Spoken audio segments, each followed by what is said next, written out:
allons parler de la reddition des comptes. Je pense que c'est l'un des points centraux du pacte. Alors, au Sénégal, comme dans beaucoup d'autres pays africains, quand les dirigeants sont aux affaires, parfois on parle de scandale, à milliards, mais une fois qu'ils quittent le pouvoir, on n'en parle plus jamais. C'est comme si ne s'était rien passé. Ouais. Est-ce que le pacte a prévu que les dirigeants rendent absolument compte de leur gestion? Absolument. Je crois que le pacte a prévu tout cela.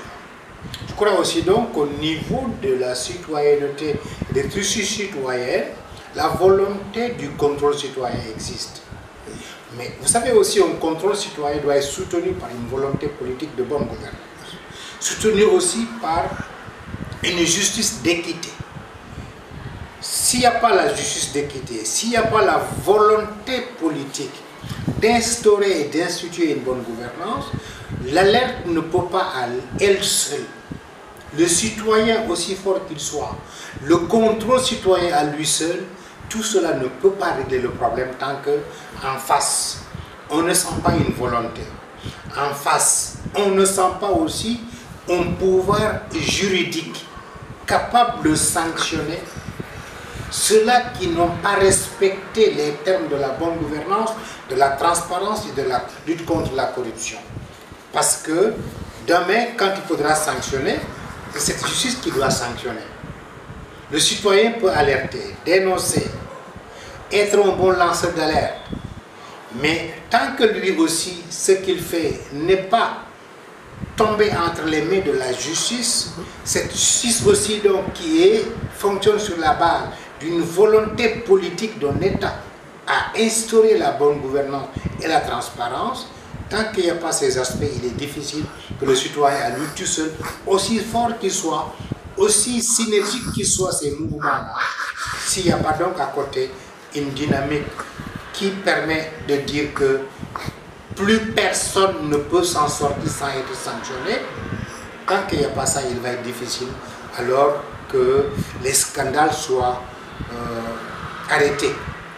La malgouvernance, les détournements des deniers publics et l'avarie des biens, tant qu'on n'a pas donc ce pouvoir politique qui incarne une volonté, ce pouvoir juridique qui sanctionne aussi les fautifs, je crois que donc, tant qu'on n'arrive pas à avoir tout cela, quelle que soit la mobilisation citoyenne, on continuera à crier à côté, à dénoncer à côté, à brandir des pancartes, mais là où la décision finale doit être prise, s'il n'y a pas un répondant, il va être difficile que le mouvement citoyen à lui seul arrête la gabégie, arrête la mauvaise gouvernance, arrête la corruption. Vous voyez dans certains pays comme le Maroc, qui est pourtant au royaume, il y a un pacte citoyen.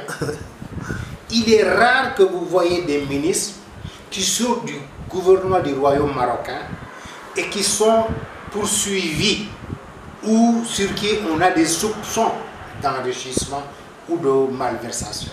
C'est très rare de l'entendre. Essayez de voir depuis combien d'années que le royaume du Maroc est là en tant qu'État de royauté. Souvent, quand les gens s'engagent à être dans le gouvernement, eux aussi, ils restent contacts. Et quand il y a aussi des mouvements citoyens ou des citoyens qui dénoncent, le roi donne ordre pour que le premier ministre de son gouvernement puisse prendre les dispositions nécessaires pour que plus jamais cela ne se répète. Vous l'avez dit en Afrique, il y a des cas de répétition à l'outrance. Quand Abdoulaye Wade quittait le pouvoir, jamais un régime n'a été soupçonné de corruption, de malversation, d'enrichissement illicite. Des milliards. Alors, c'est avec Abdoulaye Wade que les hommes politiques commençaient à parler de milliards. Oui. Du temps de Diouf ou de Senghor, le chiffre le plus haut, c'était le million. Alors, donc cela est arrivé et ça a fait beaucoup de bruit de constater. Jusqu'à maintenant, on continue à soupçonner des gens d'être enrichis illégalement, immoralement du temps du régime de Wade. Quand le président Macky Sall est arrivé, il avait promis dans sa campagne électorale qu'il n'y aura pas de parti avant la patrie. Oui. Et qu'il ne protégerait personne. On s'est rendu compte aussi donc que quand il quittait le pouvoir, on s'est rendu compte en vérité que le président Sall n'avait pas réglé le problème qui était entre les soupçons du régime de Wade. Aujourd'hui maintenant, que le président Diomaye est arrivé avec son équipe, mais nous pensons donc que le Djoubanti, c'est-à-dire la droiture, doit être de rigueur.